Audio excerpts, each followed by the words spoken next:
چارہ گرے شوق کوئی ایسی دوا دے جو دل سے ہر ایک غیر کی چاہت کو بھلا دے۔ اسی طرح پھر اس کے بعد یہ کہ بعد دیگر صحابہ نکلتے رہے، لوگ ان کو مارتے تھے، پریشان کرتے تھے، مال ان کا چھین لیتے تھے۔ حضرت صہیب رومی روم سے آئے تھے، وہ مکہ مکرمہ بہت پہلے کبھی اسلام میں وہ داخل ہو چکے تھے، اب وہاں سے مدینہ طیبہ جانا چاہ رہے تھے، ان کا مال چھین لیا مکے والوں نے اور ان سے کہا کہ اے صہیب، تم روم سے جب آئے تھے تمہارے پاس مال نہ تھا، جو کچھ کہ تم نے مال کمایا یہ مکے کی سرزمین پہ تم نے کمایا ہے، اس لیے مکے کا یہ مال باہر جانے ہم نہیں دیں، تم جانا ہو تو تنے تنہا چلے جاؤ۔ چنانچہ حضرت صہیب رومی نے سارا مال انہی کے حوالے کر دیا اور نہتے وہاں سے نکل کر صرف اس لباس پر جو ان کے جسم مبارک پر تھا تنے تنہا وہاں سے تشریف لے گئے۔ ایسے حالات کے اندر حضرات صحابہ کوچ کر رہے تھے، کوئی اپنے بچوں کے ساتھ، کوئی اپنی بیوی کے ساتھ، کوئی خاندان کے اور لوگوں کے ساتھ، اور کوئی تنہا، اور کوئی دو چار افراد مل کر۔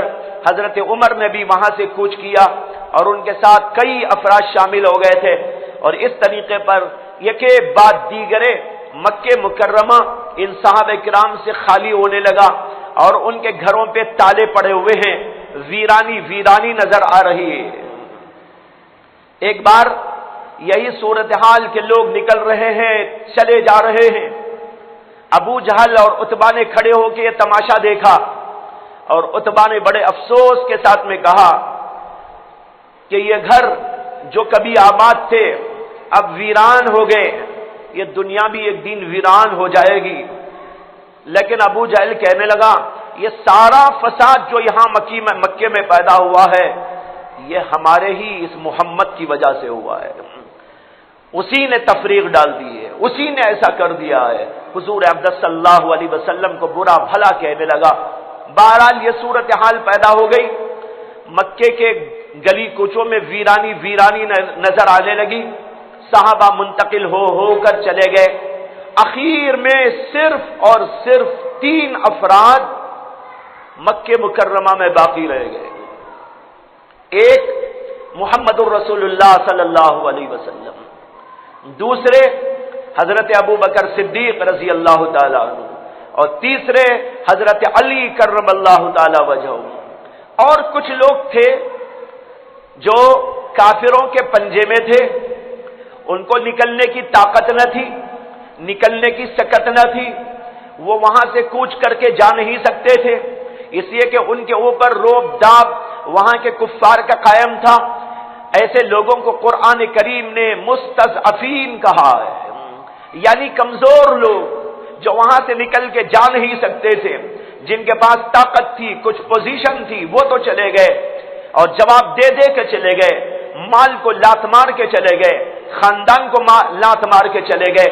لیکن کچھ ایسے بھی ضعیف اور کمزور لوگ تھے جن میں کچھ عورتیں بھی تھیں، جن میں کچھ مرد بھی تھے اور ان کے اندر کچھ بچے بھی تھے، وہ جا نہیں سکتے تھے۔ حضرت ابن عباس رضی اللہ عنہ بھی انہی مستضعفین میں تھے جو جا نہیں سکے تھے۔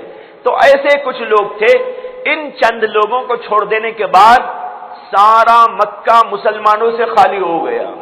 اب رہ گئے تو صرف یہ 3 حضرات، محمد الرسول اللہ صلی اللہ علیہ وسلم اس انتظار میں ہے کہ اللہ کا جب تک خاص حکم آپ کے لیے نہیں آئے گا آپ کو وہاں سے نکلنے کی اجازت نہیں۔ نبی کے لیے خاص پیغام آنا ضروری ہے۔ اللہ نے آپ کو حکم دے دیا تھا صحابہ کو اجازت دے دو، جو جانا چاہتے ہیں چلے جائیں، لیکن اللہ کے نبی کے لیے ابھی تک اجازت نہیں دی، اسی آپ وہی موجود تھے۔ حضرت علی آپ کے خادم تھے، وہ آپ کے ساتھ لگے رہتے تھے، اور تیسرے حضرت ابو بکر صدیق کہ انہوں نے اللہ کے نبی سے پہلے ہی اجازت لے لی تھی کہ اے اللہ کے نبی جب آپ ہجرت کریں گے تبھی میں آپ کے ساتھ میں ہجرت کروں. یہ تین کو چھوڑ کر سب چلے گئے. جب مکے کی یہ ویرانی یہ لوگ دیکھنے لگے تو ان کو خدشہ ہونے لگا مکے والوں کو کہ آج نہیں تو کل محمد صلی اللہ علیہ وسلم بھی یہاں سے چلے جائیں گے, ہمارے ہاتھ سے چھوٹ جائیں گے. اس لیے ان کا تو کچھ نہ کچھ فیصلہ ہم لوگوں کو لینا چاہیے. اس لیے انہوں نے اب میٹنگیں بٹھانی شروع کر ڈالی. چنانچہ ایک دفعہ دار الندوہ نامی ایک مکان میں جو مشورے ہی کے لیے بنایا گیا تھا, دار المشورہ تھا وہ, جہاں یہ کافر لوگ اپنے معاملات میں مشورہ کرنے کے لیے بیٹھا کرتے تھے. اور یہ بنایا تھا گھر قصی ابن کلاب نے بہت پہلے, یعنی حضور اقدس صلی اللہ علیہ وسلم کے دنیا میں تشریف لانے سے پہلے ہی بنا ہوا تھا. یہ کافر لوگ اپنے خصوصی مشورے وہاں پر کیا کرتے تھے. آج اسی گھر کے اندر پھر جمع ہو گئے سارے جتنے گرو گھنٹال تھے اور ان کے سردار کہلاتے تھے, یا کوئی پوزیشن ان کو تھی, یا مکہ مکرمہ کی کوئی ذمہ داری ان کے سپرد تھی. ایسے سارے لوگ وہاں پر جمع ہو گئے. ان میں ابو جہل بھی تھا, عتبہ بھی تھا, شیبہ بھی تھا, اور بھی بہت سارے لوگ تھے. یہ سارے لوگ اس لیے جمع ہو گئے کہ اب کوئی نہ کوئی فیصلہ کن موڈ پہ ہم لوگوں کو آنا ہے اور فیصلہ کر دینا ہے. چنانچہ مشورے میں جمع ہو گئے. جب جمع ہو کر یہ لوگ مشورہ شروع کرنا چاہ رہے تھے تو دروازے پہ ایک بوڑھے کو دیکھا کہ وہ آ کے کھڑا ہوا ہے اور کہتا ہے مجھے بھی آنے کی اجازت ہے. لوگوں نے کہا بھائی تم کون ہو؟ کہا کہ میں نجد کا رہنے والا ایک ضعیف اور کمزور ہوں, میں نے سنا تمہارا مشورہ ہونے والا ہے اس لیے آ گیا ہوں تاکہ تم کو کوئی مشورہ اچھا میری طرف سے ہو سکتا ہے تو وہ میں دے دوں. لوگوں نے کہا بھائی تجربے کار بڈھا معلوم ہوتا ہے, آ جائے یہ بھی. چنانچہ اس کو بھی اندر آنے کی اجازت دے دی گئی. وہ اصل میں شیطان تھا. شیطان ایک بوڑھے کی شکل میں آیا اور اجازت لیا. انہوں نے اجازت دے دی, وہ بھی اندر آ کے بیٹھ گیا مشورے میں. اب مشورہ شروع ہوا اور کہا کہ دیکھو محمد صلی اللہ علیہ وسلم کا معاملہ ایسا ہے کہ ان کے تمام ساتھی یہاں سے کوچ کر کے چلے گئے اور اب اندیشہ یہ ہے کہ یہ بھی آج نہیں تو کل کبھی چلے جائیں گے, اور جب یہ چلے جائیں گے تو ہمارے ہاتھ سے نکل جائیں گے. اس لیے کوئی نہ کوئی بات ایسی کرنی چاہیے آج جو فیصلہ کن ہو. اس لیے اپنا اپنا مشورہ پیش کرو کہ کیا کرنا چاہیے. تو ایک مشورہ بعض لوگوں نے یہ دیا کہ ایسا کریں کہ محمد صلی اللہ علیہ وسلم کو پکڑ کر قید خانے میں ڈال دے. یعنی کسی گھر میں اس زمانے میں قید خانے الگ تو نہیں ہوتے تھے. قید خانہ سب سے پہلے جنہوں نے بنایا دنیا کے اندر وہ حضرت عمر بن خطاب رضی اللہ تعالیٰ عنہ ہے. اس سے پہلے قید خانہ نامی کوئی جگہ نہیں ہوتی تھی. بس کسی کو قید کرنا ہوتا تو کہیں بھی قید کر دیتے کسی بھی گھر کے اندر. لیکن مستقل ایک قید خانہ جیل جس کو کہتے ہیں, اس کو دنیا میں سب سے پہلے بنانے والے حضرت عمر بن خطاب ہیں. حضرت عمر بن خطاب نے 50 چیزیں دنیا کے اندر ایجاد کی. بہت سارے نظام دنیا کے اندر انہوں نے ہی قائم کیے تھے, لیکن ہمارے مسلمانوں کو پتہ ہی نہیں ہے. وہ سمجھ رہے کہ شاید دنیا کا یہ پورا نظام انگریزوں نے بنایا ہے, دنیا کا یہ پورا نظام کافروں نے بنایا ہے. بھائیوں تاریخ پڑھو, اسلامی تاریخ پڑھو, اپنے بزرگوں کی تاریخ پڑھو, اندلس کی تاریخ پڑھو, صحابہ کی تاریخ پڑھو.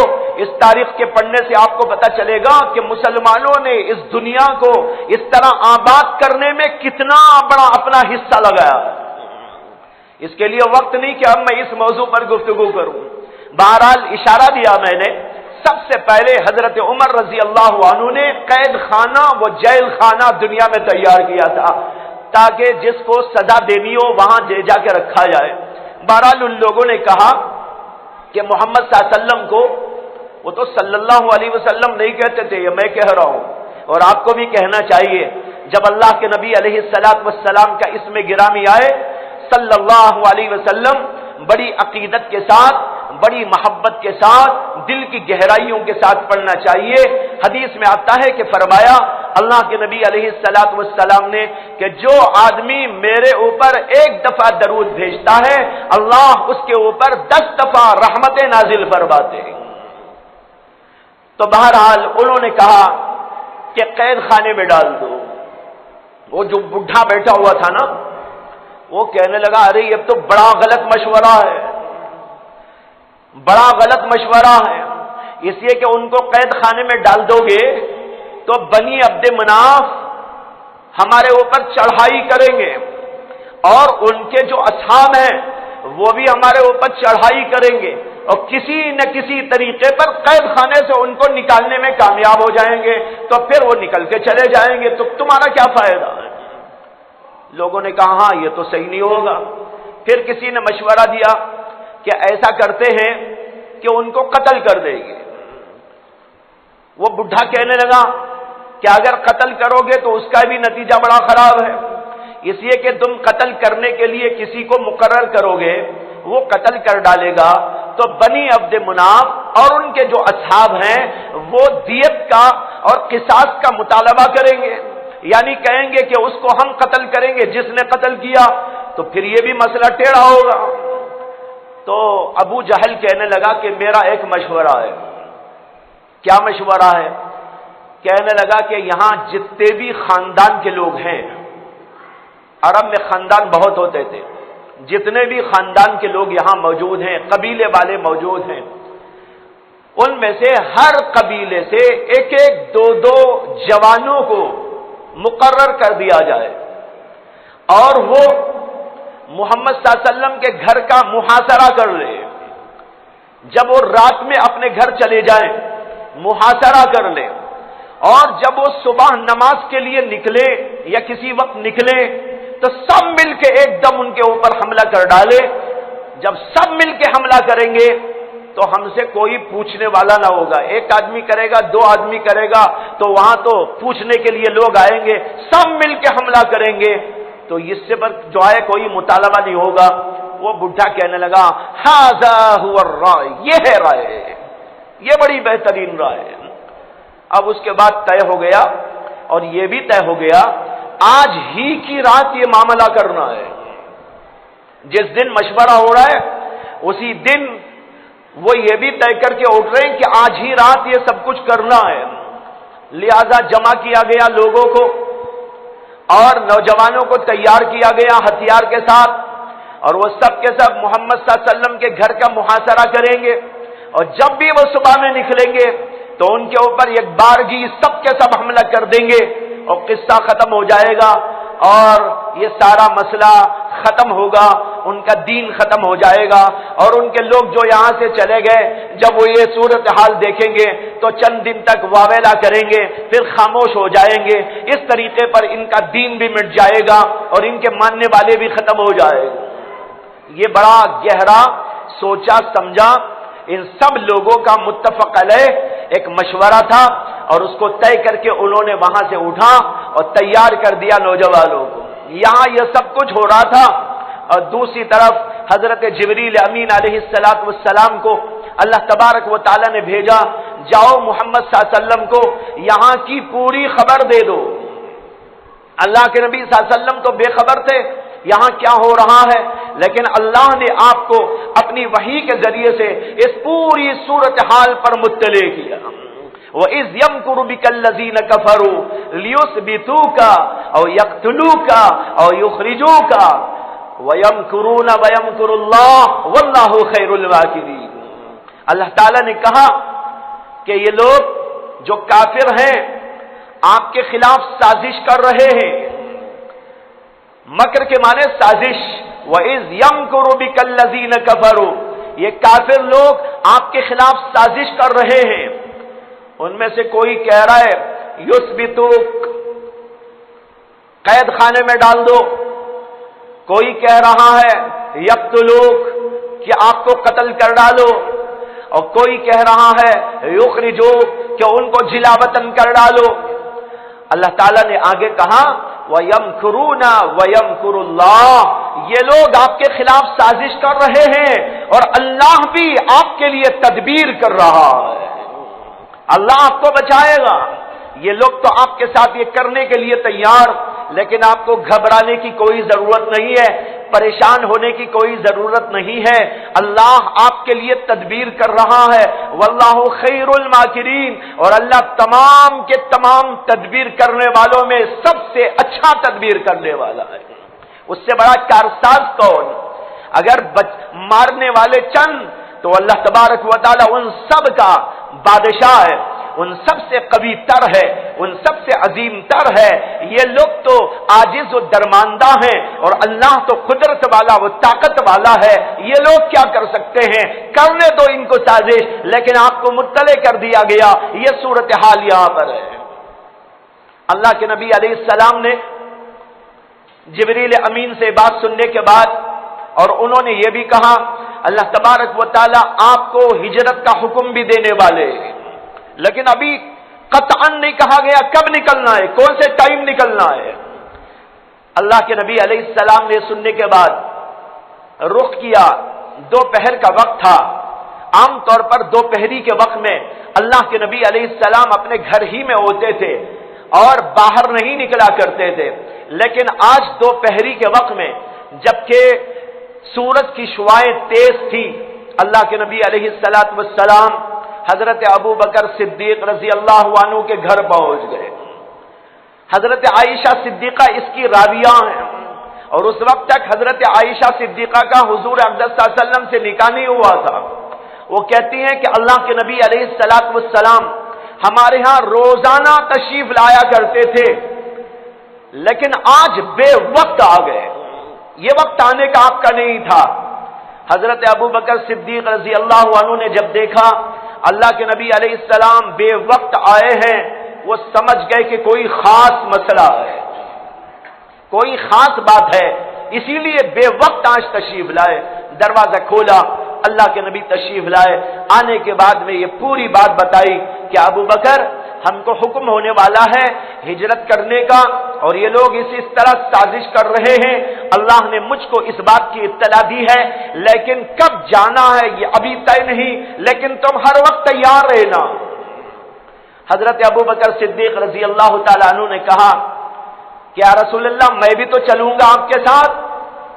اللہ کے نبی نے کہا ہاں ہاں تم کو بھی میرے ساتھ میں چلنا ہے.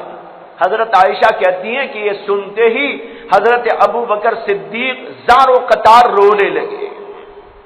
حضرت عائشہ کہتی ہیں اس سے پہلے تو مجھے پتا نہیں تھا، آج پتا چلا کہ آدمی کو خوشی سے بھی رونا آتا ہے. حضرت عائشہ کہتی ہیں اب تک تو مجھے پتا نہ تھا، لیکن آج پتا چلا کہ خوشی سے بھی رونا آتا ہے. حضرت ابو بکر کو بے پناہ خوشی ہوئی ہے کہ اللہ کے نبی صلی اللہ علیہ وسلم نے مجھے اپنے ساتھ میں لیا ہے. چنانچہ اس کے بعد بات طے ہو گئی. حضرت ابو بکر صدیق نے کہا کہ میرے پاس 2 اونٹ موجود ہیں، ایک آپ لے لیں جو آپ کو پسند ہے اور میں ایک لے لوں گا. اللہ کے نبی صلی اللہ علیہ وسلم نے فرمایا کہ نہیں، میں اس کی قیمت دے کے لوں گا. حضرت ابو بکر صدیق نے فرمایا جیسے آپ کی مرضی ہو. میں نے تو پیشکش کر دی، لیکن اگر آپ قیمت دینا چاہتے ہیں تو مجھے انکار نہیں. کیوں اللہ کے نبی نے قیمت دینے کے لیے فیصلہ کیا؟ اس لیے کہ یہ بہت بڑی ایک عبادت تھی ہجرت. اللہ کے نبی چاہتے تھے اس ہجرت کے اندر میرا ہی مال لگے، کسی اور کا مال نہیں. چنانچہ بات طے ہو گئی. اللہ کے نبی علیہ السلام اپنے گھر تشریف لے گئے. پھر شام میں اپنے وقت پر حضرت علی رضی اللہ عنہ کے ساتھ اپنے مکان کے اندر تھے. وہاں پر جبریل امین علیہ السلام تشریف لائے اور کہا اللہ نے آپ کو حکم دیا ہے کہ ابھی آپ کو رات ہی رات ہجرت کرنا ہے، یہاں سے نکل جانا ہے. لیکن آپ کے گھر کے اطراف کافر لوگوں نے محاصرہ کر رکھا ہے. اللہ کے نبی گھر میں آنے کے بعد کافر لوگوں نے محاصرہ کر لیا تھا، چاروں طرف سے گھراؤ کر لیا تھا اور ہتھیار کے ساتھ وہاں پر کھڑے ہوئے تھے. اور یہ طے تھا باہر جو ہی نکلیں گے ہم ختم کر دیں گے وہ۔ ایسے وقت میں جبریل آ کر کہہ رہے ہیں کہ اللہ کا آپ کو حکم آ گیا ہے کہ اب آپ کو نکلنا ہے۔ دیکھیے اللہ کی عجیب حکمت، اللہ چاہتے تو پہلے بھی بھیج دیتے۔ حضرت ابو بکر کے گھر جب گئے تو وہیں سے بھی اللہ کہہ دیتے چلے جاؤ، لیکن اللہ کو اپنی قدرت بھی دکھانا تھا، میں بڑی قدرت والا ہوں، بڑی طاقت والا ہوں۔ جب سارے لوگ سازش کرتے ہیں میں بچانے پہ آؤں تو کوئی اپنی سازش میں کامیاب نہیں ہو سکتا۔ اب گھیراؤ ہے، سب تاک رہے ہیں، جب نکلیں گے مار ڈالیں گے۔